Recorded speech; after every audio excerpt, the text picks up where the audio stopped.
everyone, and welcome back to Bali Insiders. We hope you are loving our new set as much as we are.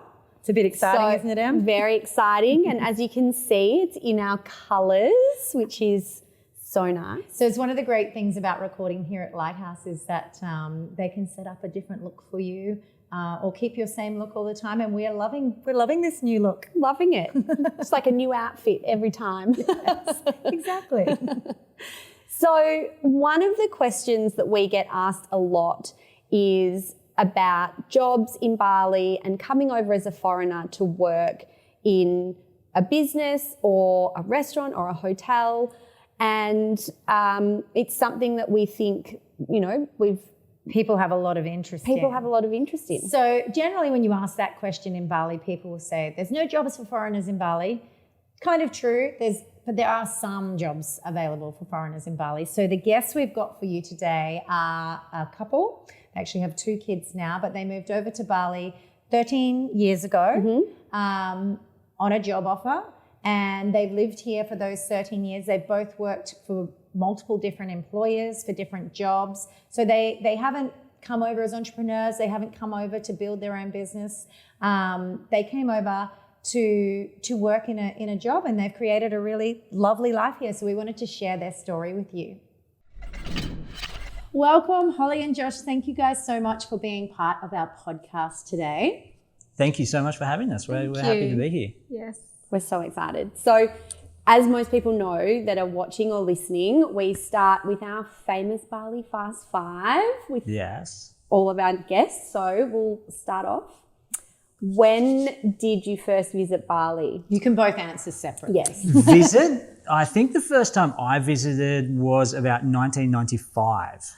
And I think Holly's first visit was? 2021. No, 2001?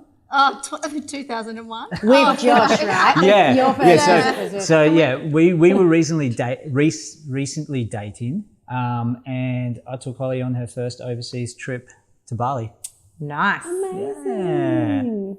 Yeah. And well, my first trip was 1995, so maybe we saw you in downtown Kuta, Legian. Bounty Hotel. Most probably. Yeah. And what's your favourite area of Bali? I'm going to say Bingen for me. That's always been like a dream. I would love to live in Bingen. Bingen is lovely, but I would say Nusa Lembongan. Yeah. Is there something? Well, it's a region. Mainland. I still count it. Well, I think it's still I'm going to counted. jump ship and say Nusa Lembongan. Of course. No, we do have a lot of fun on Nusa Lembongan. We do have a lot of fun in Bingen as well. So, I mean, Bali's beautiful. It doesn't matter where you are. You find not as many steps in Nusa Lembongan. Well, true. Yes. We can talk about that, can't we? And what's your favourite restaurant in Bali? Oh, I'm going to have to be pretty biased here and say Bistro Anwar in Umalans. I also do like Japanese food. So One Eye Jack in Brawa. Right next to One Eye Jack, there's a lovely little tapas bar as well. We're just so, we're blessed for choice. When you ask the chef the question, they're the 3. And Holly, I can't disagree. Yeah, I don't think you're allowed to have any other answer. And what's your favourite local food? Ooh. You know me. I love my nasi goreng. I eat a nasi goreng almost every day. Nasi goreng devotee. Yes, I am. I would have to say babi guling. Oh, yeah. I love babi guling, and there's babi guling restaurants everywhere. And you eat it almost every day as well. Every second day, sometimes twice a day. It's like medicine. It's like medicine for a chef. It is like medicine. So I love my babi guling. The babi guling. I love it. Delicious. Careful with the cholesterol. I know, right? Yes. So We've got one more. Oh, sorry. We're only up to Nearly 4, missed are our we? last We're only one. up to 4. Number 5. What do you love most about Bali? For me, it's probably the freedom. I know everybody says that, but it is a freer kind of lifestyle, carefree, smiley, happy people. I just love that vibe. It's just, I love that. I have to agree. The lifestyle. Yeah. The lifestyle. It's easy to make a very, very, happy lifestyle here. It's going to find that balance between work and your time off. Which leads us into why we have you here. We want to hear all about the Holly and Josh story. We get questions all the time from people wanting to move to Bali and wanting to know about jobs in Bali. And we all know that whenever that gets asked about, people say, there's no jobs in Bali. You need your own business. But it's actually not entirely true. And you two are living proof of that. So take us back to not your first visit as holidayers, but the first move to Bali to live here, and how did that come about? Well, we first moved to Bali it was around 2010. So we're coming up to our 13th year now. We were quite fortunate to be in the hospitality industry in Australia. We worked in North Queensland. Holly specialises in beauty therapy and spa, myself in the culinary world. So it was quite easy for us to find work in North Queensland. We ended up becoming great friends with the general manager of the hotel we worked for, who moved to Bali in 2009 or 2010. He actually offered Holly work. So what's so funny about that? Well, it's not funny, but we'd usually gone as a package. Like you get one, you get the other. Yeah. At that time, he didn't have a position for me, but I still tagged along, which was great. And that was our first introduction to Bali. I guess for us it was a little different moving to Bali because we already had sort of some secure work, or my wife did, and then it sort of just grew from there. Holly stayed with the company for 8 years, I think it was, until our second child, which was just before COVID. As a chef, I had the opportunity to work in several other places through Bali, Nusa Lembongan. I did some time in Lombok as well. But I mean, for our industry, when people say there's no work in Bali or you have to have a business, it just isn't true. You just need to be willing to put yourself out there to find a job. I remember my very first job, I advertised in a paper. The Bali Advertiser. The Bali Advertiser. Yes, and this was when the Bali Advertiser you advertised to get a job. To get a job. Yeah. This was before it moved online. Yeah. It was a physical paper still, and that's how I found. And you said, I am a chef and I need a job. I just said Australian chef, recently moved to Bali, looking for work. The rest is history. Wow. Yeah. Way before the Facebook groups and all of that. Yeah. Exactly. Very so proactive. old school. Yeah. Very proactive. After 6 months off, I need to do something. I needed to do something. Yes. And Holly, what was that like for you? So you worked at Prana Spa, which I'm sure lots of people are familiar with, that big, beautiful spa in Seminyak. What was that like coming from Sunday Islands over to Bali to manage? Well, it was obviously completely different. I'm working with, at that time, there was 120 staff I had to oversee.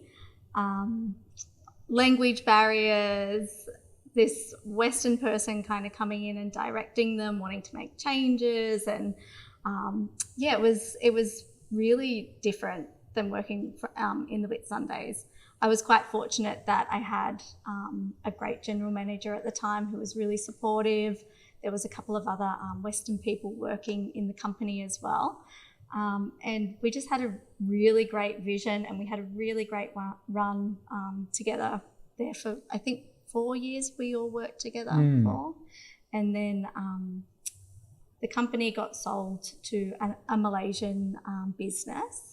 And then they kept me on board, and I became spa director of all their spas. So I not only overseen the Bali projects, but I took on work in Malaysia and Thailand.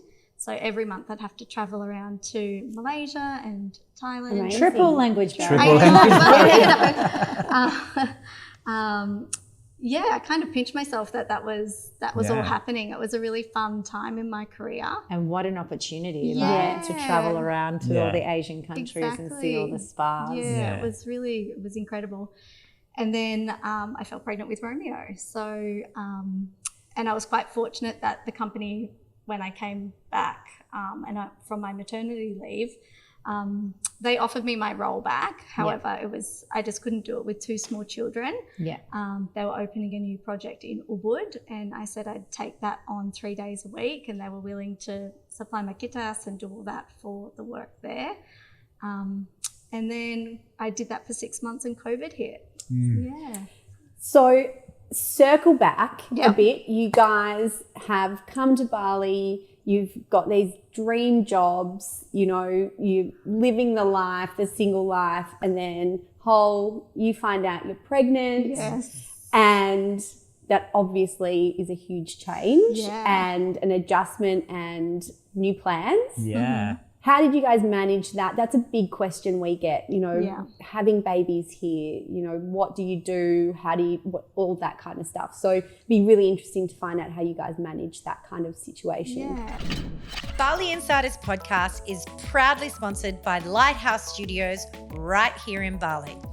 This space has been specifically designed for entrepreneurs, podcasters, coaches, and educators of all kinds. You can record podcasts just like ours, as well as masterclasses, social media content, and so much more. They have awesome customizable studios to choose from, and most importantly, they take care of absolutely everything. The cameras, the microphones, the lights, even if you wish, the editing. They make it so easy. And as well as the studios, they have a co-working cafe and some of the best food and coffee on the island of Bali. We highly recommend that you come in for a tour and have a chat about how you can create your own epic video and audio content. You can visit them on Instagram at Lighthouse Studios Bali or jump on their website, wearelight.house. Well, I think at the time, I was really enjoying my job at Prana, and I also wanted to continue my career. And Josh was working on Nusa Lembongan at Sandy Bay Beach Club, and he was really enjoying his career there. We were quite fortunate. We both worked with amazing employers, and we loved our jobs. So we still have really good relationships with both employers to this day. So you worked right up till I was pregnant, 30 odd something weeks, maybe 36 weeks. Yeah, it was close to the end. And then went home. So you decided to have Romeo back in Australia. Poppy first. Poppy Poppy first. Yeah, Poppy that first. was always, So I was always we were always gonna go back home. And at that point, I thought, you know what, we've almost had 3 amazing years in Bali. Maybe it's time, you know. We just didn't know. We were at that crossroads. We were, you know, pregnant, about to have our first child. We enjoyed Bali so much, but we didn't know whether we could bring up kids here, because I mean, this is going back 10 years. Bali was a little different back then. We discussed having Poppy here in Bali over and over, but then we also discussed, you know, maybe we do go back home. We had obviously a lot of friends here, expat friends here in Bali at the time, but all of our family was home. So we did make the decision to go home to have Poppy. Both of our employers kept our positions open, which was you know, quite good. Amazing. So we did have that option to be able to come back. And I mean, we have lots of friends that have their children here in Bali and everything. And birth their children here. Yeah, so it was an option for us as well, but with our support network back home. And it's a different mindset, isn't it? Once you know, when you're single and you're having a great time, and then you know, once you realise that that's a really important time to have family around. So you go home, you had Poppy, you spent around 18 months? It was about 18 months, but I was Holly pretty torn on what to do. Holly was still working for the company remotely. So I would go to like a travel expo in Perth or like do sales calls in Brisbane. Like I kept my foot in the door. There was always the what if we would move back to Bali, and then they kind of just put the ultimatum and said either you got to come back or so I took the job back because Josh? I had a bit of a hand in Push. it. I love Bali. We had so much fun in Josh Bali. made me. Because Josh made me. No. Basically. So you come back. Now that is then a different life, Very. which we've discussed with Emma Very. too. You know, it's a different life. You come back then with a baby. You're not the couple who are jumping on the bike and just Exactly. Going down to to Sky Garden. Back in those days. Back in it those was days. Someone working in Sandy Bay and somebody Yeah. working in, you know, Kuta. Yeah. Exactly. I mean, so when our first couple of years, we did work separately. So I did some placement over on the Gili Islands. I'd also worked over on Nusa Lembongan, but our main base was in Bali. Obviously, as a new father, as a new family, we didn't want to have that same dynamic. Yeah. So I need to find, you know, work here in Bali as well. But we also had a 2-year-old child.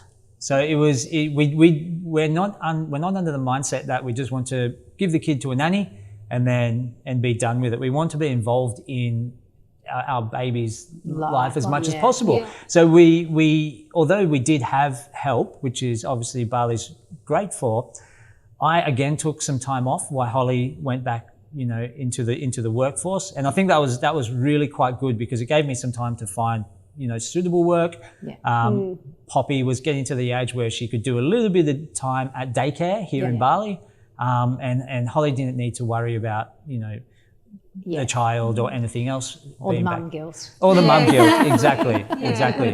So then where did your career take you then, Josh? So you come home. Well, I actually got offered a really good job with some friends. And they grew up with me in Byron. They had just opened a company over here called the Good Food Brotherhood. And they had 2 restaurants. One restaurant was Watercress, one restaurant was Milk and Madu. Which I'm sure lots of people know. Yeah. They're you know, industry standard for cafes in Bali.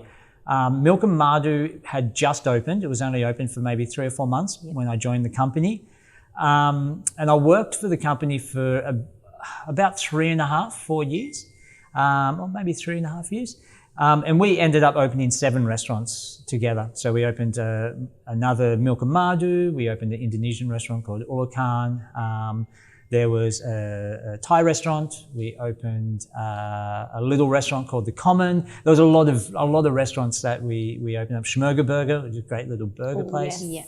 Yeah. So you worked with them, helping them open the restaurants, creating the menus. Yeah. And where did the second baby come into this, Romeo? You were working at Good Food. I was still working at Good Food Brotherhood, Yeah. and Holly was working still for Impiana and Prana Spa, and then we fell pregnant with number 2, Romeo. Yeah. And then our Bali life sort of got thrown upside down during this time. So, you know, this was right when we had the volcano go off to start. Yeah, which was a tough time. Which was a tough time. So the volcano went off in November. Yeah. Romeo was, you know, due in December. So this was quite a rough time. So Holly flew back to Australia. Yeah. Obviously, I had some more work, so I was going to come back a little bit later, and then the volcano went off. So it was a little bit. We were looking at all these different avenues because I was like due to have Romeo in 10 days, and Josh was still here in Bali. They stopped flights. Yeah. So they stopped flights. Yeah. So he was like looking at getting boats to different places to fly home. These are all the things that you don't actually have to think about. Exactly. Like if you're living in, you know, Byron or Melbourne or Queensland or whatever, you're like, what if we get separated? What if we can't get a flight? Yeah. What if the volcano decides to go off? Yeah. So, I mean, all these things go through your head, and nobody wants to miss, you know, the birth of their child. So I was booking bus trips from here to Java, to Jakarta, to fly out of Jakarta just to try and get home. And a lot of other people were doing the same. Yeah. It was quite a stressful time. Thankfully, we had some favourable winds, and I could fly out. Yeah. And I think with Romeo, you were in Australia for only six weeks or 7 weeks. Yeah. It was a quicker turnaround. It was a much quicker turnaround this time. Well, we were already established. We were a little bit further established and everything. They offered Holly maternity leave again, which was really great. And then when we came back, things were good. We're looking, back on track. On track. And then the main restaurant I worked for burnt down. Yeah. Yes. Yeah. So this was quite. Was that Milk and Madu? That was Milk and Madu. Yeah. Yeah. Right. Yeah. Yeah. The most pumping restaurant in Exactly. Canggu. There was a jewel in the crown. Yeah. And I remember waking up and seeing it on Instagram. yeah, Like, oh my goodness. I did as well. Yeah, I did as well. My workplace is Wow. burnt down. Yeah. So this was quite a stressful time. Where I didn't know where I stood. The owners of the company didn't know where they stood because Milk and Madu was the bigger restaurant. There was also their main restaurant that they owned without partners. With this, main central income to the company gone, it put a lot of stress on things. So we tried to stick it out for quite a while, but did get to the stage where we needed a little bit more job security. And then, so I ended up finding work because Holly was still on, maternity leave. So it was Romeo was only, I'd just gotten back with Romeo. It was 2 months old. 2 months old. It was so tiring. So it was a very difficult time for us. I ended up finding full-time employment for a hotel.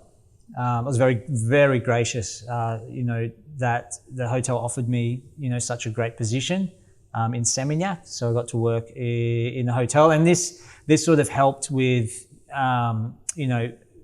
stabilizing our income, ensuring our kids could stay in school, and insurance and everything was covered for. I mean, these are all the different things that you take for granted.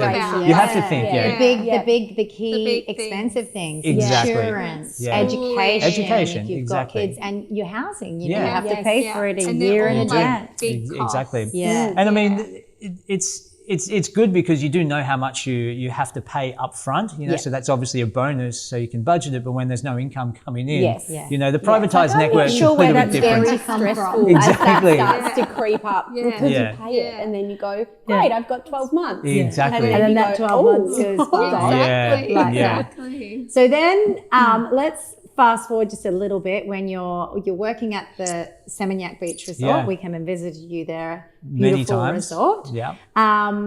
But then, of course, COVID. Oh my gosh, yeah. We got thrown another curveball. Yeah, so then COVID comes in and Holly, you and I had only just been chatting like 2 days prior. What are you going to do? What are you going to do? We both said, we're going to stay. We're going to stay. We're both going to after stay. all of those, back and forth, I can imagine you would just... It was another super unsettling time. So we're both going to stay. And then I get a phone call from Holly and she goes, I'm in Australia. I'm done. Sorry, Karlie. I was like, I thought we were in this together. I did the runner. Like she was literally in Australia when she told me. I caught the last flight out of Denver to Brisbane. Yeah. Purely because my parents were completely stressing out about the children. And that made the mum guilt come rushing over me again. So, they really wanted me to come home with kids, which I can understand. At that time, it was scary. We didn't know, and your kids are my so kids little. are little. Like Romeo was 2. Yeah. I think it was 6, or they were little. So and a very stressful time, unknown. Yeah. What was this thing? What was this thing? Well, I mean, we didn't know what was going to happen. This was in March. Yeah. Very, very early in the pandemic. So we didn't know the pandemic was going to go for 2 years. We were like, okay, a month, maybe this will blow over. I made the decision because I was still employed to stay in Bali over this time. Yeah. While Holly and the family went back. So again, there's another curveball thrown into the mix. And not only that, you were the first ones to arrive where they decided to quarantine people, right? Which I also didn't know was going to happen. So I get off my plane and then there's like military and like all these police officers, and they escort me on a bus and then they take me to a hotel. And then with 2 little kids. I'm stuck in an airport hotel for 2 weeks with my tiny and children. You didn't know that was going to happen when you got on the plane in Bali? I didn't know. Because they were the first ones. So they made the decision. They were you know talking. how they were announcing things really quickly. It just couldn't keep up with the information. Yeah. So we had no idea. So we didn't know what was really going on in Australia because we were here. So if Australia had announced something, we might find out a day or so later. Yeah, the communication was very slow and Yeah. very disjointed. Yeah. And so many wild, untruths going around. Yeah. And it was different from state to state. And I Yes. think it's, Yeah. I thought I was going into like a home isolation thing. Yes, Yeah. because that's Yeah. what it was. Yeah, that's right. That you had to That's do. right. And then it quickly changed into the 2 weeks hotel quarantine. Because when you rang me was when you were like, look at all this media outside the window So of I woke the up hotel. our first night, and I opened the blinds, and I've got all these cameras taking photos, Trying to zoom in. Oh my and goodness. all wanting interviews because what we were has the first happened? people in. How did they want to Queensland. interview you? To call you and you Via look through the phone. window? Yeah, they were. Yeah, Did you put signs up? Like, Poppy did. Everyone put their signs How up. funny. there's I a want photo of Poppy Cocoa Pops. somewhere on some news station has a photo of Poppy. She wrote "Help me" on one of those little drawing boards, and she held it up against a window. Oh my goodness! And oh gosh, hotel quarantine was wild. Yeah, you and the two kids. The kids. Oh, I can't my imagine. God. No, I can't imagine. no. But then the COVID story for you guys then unfolds more because Josh is here working. Yeah. You're at home. We start to realize this is not Yeah. ending anytime Yeah. soon. Yeah. Yeah. The visa rules kept Yeah. changing here. Well, it was difficult for us because Poppy's visa, Poppy's passport was about to expire, so we had to get a new passport, and so we were in the process of doing this, and then all the consulates and everything closed down. Yes, yep. So, we had her new passport, but we didn't have her to live in Bali. You need a certain type of visa. And then you get an entry permit, which is called your kitas and everything. So she was in the process of having this, but with everything closed down, we couldn't process it. So that was just another little. So Poppy spanner in the couldn't works. come back, So Poppy so- couldn't come back Yeah. until we had this visa. Yeah. This visa, and then there wasn't obviously a lot of flights. Yes, yes. That was the other thing, wasn't Yeah. it? The flight. Yeah. So how long did you end up staying in Australia for? Holly? 6 months. You were there for 6 Yeah. months. Yeah. So you didn't see Josh for how long? Josh. For about 4.5, I think Josh, it was. Yeah, he flew back to try and help me sort out Yeah. kitasses and I just missed you guys. It's a long, especially a long it was- time at that it was a stage long to live in time. It Bali. was it was difficult because you couldn't just jump on the plane and fly out. So Yeah. flights were very expensive. You needed to have permits to enter Australia. You need to have permits Yeah. to exit Australia. Yeah. So it's not like I could just fly back, pick the family up, and come back. We Yeah. were waiting for Poppy's Yeah, Poppy's visa. it was a you went through the same thing. Yes. as, Yeah. if you were out of the country trying to get back in and your visa had expired, it was Yeah. It was a nightmare. quite. It was quite. I mean, and like we're not the only ones going through this, so Yeah. it was sort of like we just had to deal with it Yeah. because the information was changing and everything else. The only flight that I could get was to Sydney, so I had to do quarantine in Sydney by myself. Yeah. I mean, I didn't have screaming kids and everything, so I was quite fortunate in that respect. But it was lonely. Yes. It was Yeah, lonely. you're just trying to get back to your And you family. just Yeah. had a lonely 4.5 I months. just in had- very quiet yeah. Bali and living here Yeah. I'd by take yourself. lonely. I was stuck with 2 kids in a hotel room. I'd take lonely. I was Yeah. thinking that. I was Yeah. But you got back here after 6 months. So you had a bit of both, right? Like you went back,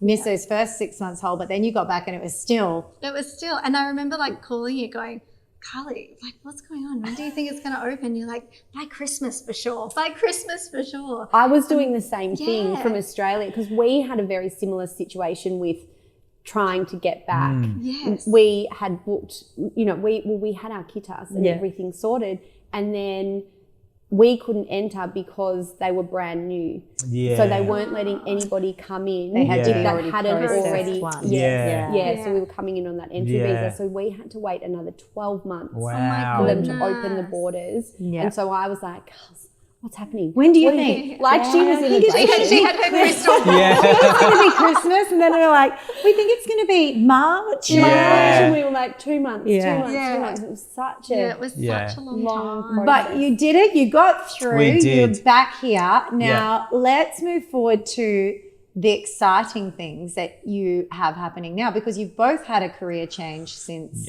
then. So let's Yeah. talk about where you are now. So, you know, if everybody's saying that there's no jobs, like Yes. you can see that Holly and Josh have made it. Yeah, we're living proof. Yes, living proof. Yeah. Good job. Tell us a little bit about Anwar and where you are now and how that has come about. So we were fortunate to be offered some work during COVID.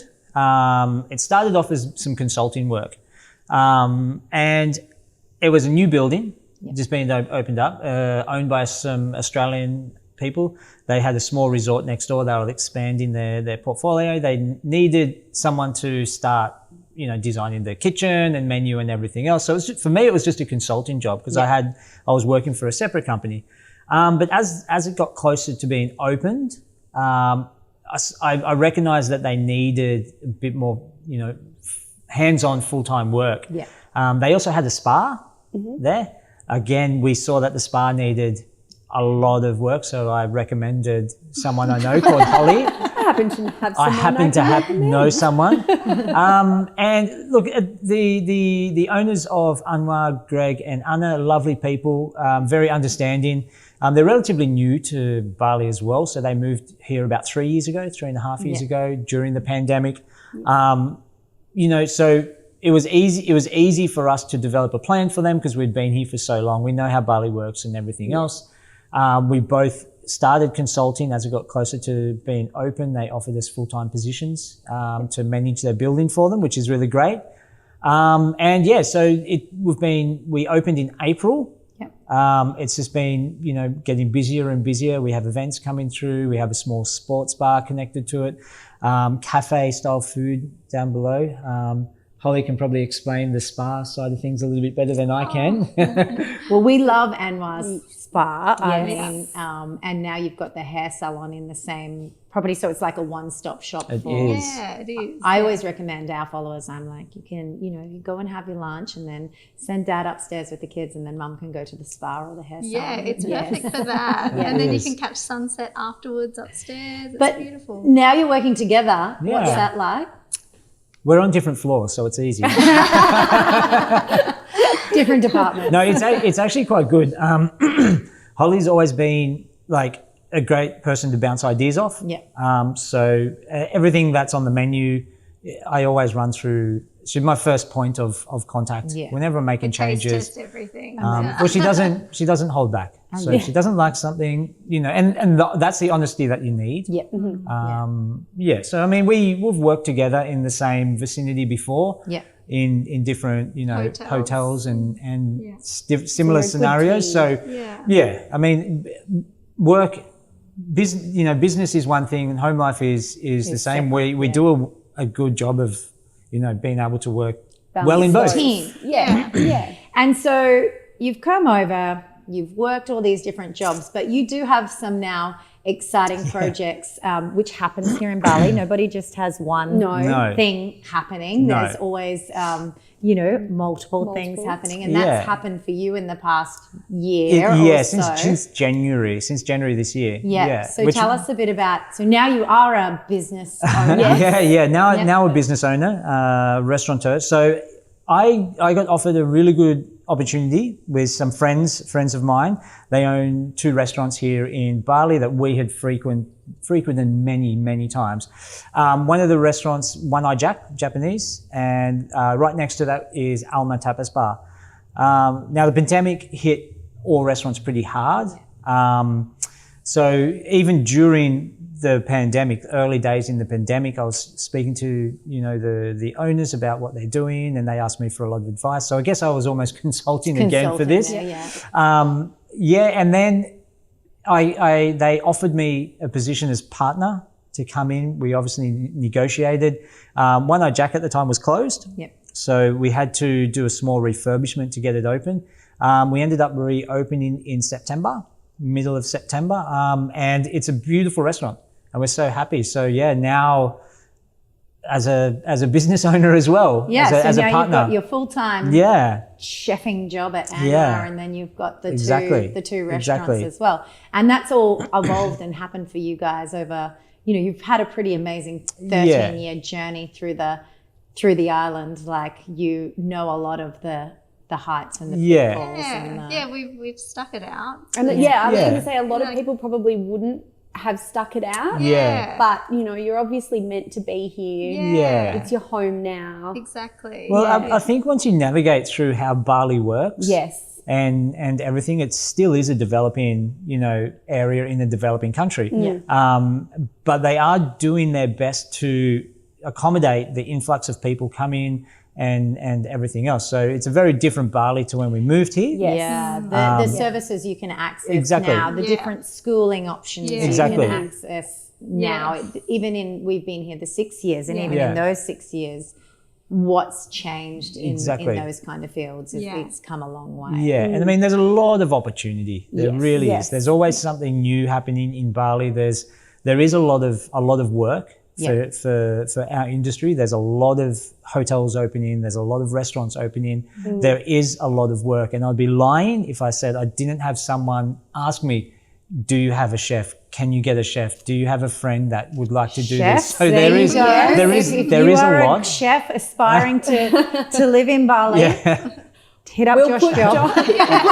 Yeah, here we go. On the show notes. He'll take a commission. Yeah, commission, of course. Instagram. My next business, recruiting. Hey, there we go. See, that's the opportunity that arises here in Bali. And exactly, like that's why I think this place is so inspiring and attracts so many people, because there's room for all these ideas. Exactly. Yeah, Whereas exactly. in other countries, they're either taken or they're too expensive. Or you can really create whatever you want here. Yeah. You just need to get your head around the red tape and how things work. Yeah. But and it does take time. Yes. And that's where a lot of people move here within a year. They're already leaving because they just can't work out how things work here. Yeah. And I think it took us a long time with the language barrier, cultural differences, and everything. Having kids. But it's been a roller coaster. But the opportunity that Bali offers for anybody, but for us as a small family, is incredible. There's obviously pros and cons with everywhere that you live, but for us right now, we feel that Bali's the perfect place for us. Lifestyle's great, you know, climate's great most of the year. With wet season at the moment. But I mean, it is, we've been quite fortunate to have more, you know, happy times in Bali than we have had challenging times. Definitely. And we always feel that we always come out the other end better for it. So. Wiser. Well, thank you. I mean, that's a very, thank you for sharing your story, because like we said, people don't think you can come over here and just find work. So I think that's going to give people some hope that want to move over here to go, no, there is actually work available. Options available. But we need to finish with your best Bali tips. We want one from each of you. You've been here the 13 years. Holly, what's yours first? What's your best Bali tip from being here for so long? Get travel insurance. Get travel insurance or health insurance. Yeah, and get health insurance, travel insurance. Good tip. Yeah, that is actually one of the best ones. Because the GoFundMe's happen far too often here. Get yourself insured. Exactly. Yeah. And what's yours, Josh? Once you have health insurance, don't be afraid to try the street food here. Now, we have a lot of street food vendors. I mentioned earlier, I love Bubby Guling. Don't be afraid to try some. Yep. And I mean, look, if you've got health insurance, you get an upset stomach, you're covered, right? Goes hand in hand. So try the local street food. Yes. Yeah, there's a lot out there, different satay and everything. Yeah. Yep. And for a chef, you know, culinary world. That is such a good tip, because, you know, everyone comes here with their lists. Yeah. And they're, you know, they've got to go to all the, you know, the mama sons and the this and that and that. But really, the local food is so good, and that's the basis of all these restaurants. So you heard it from the chef first. Get out on the street and then go visit. Then go visit Anwar Bistro. Of course, and One-Eyed Jack. And Elvis definitely. Get a massage at the spa. Yeah, exactly. Add that to the list. Yes. Well, thank you guys so much for coming and joining us on Bali Insiders. Thanks for having us. We had a great time. I loved hearing Josh and Hol's story. I mean, they're good friends of mine, but there were some things I didn't know. Exactly. Like putting an ad in the paper. Clever. Very You gotta market clever. yourself. Old school. So we hope you guys enjoyed that episode as well. We have some, stay tuned because there are some guests coming up, some that you may already know. Yes, some very exciting guests. And as always, check the show notes if you want to reference anything that we've talked about on today's episode. But also head to our socials, Instagram, Facebook, and of course, our shiny new YouTube channel. Please subscribe because, don't leave us all lonely on YouTube with no subscribers. Jump on there and give us a little subscribe and like our videos, and stay tuned for the next episode of Bali Insiders. Bye.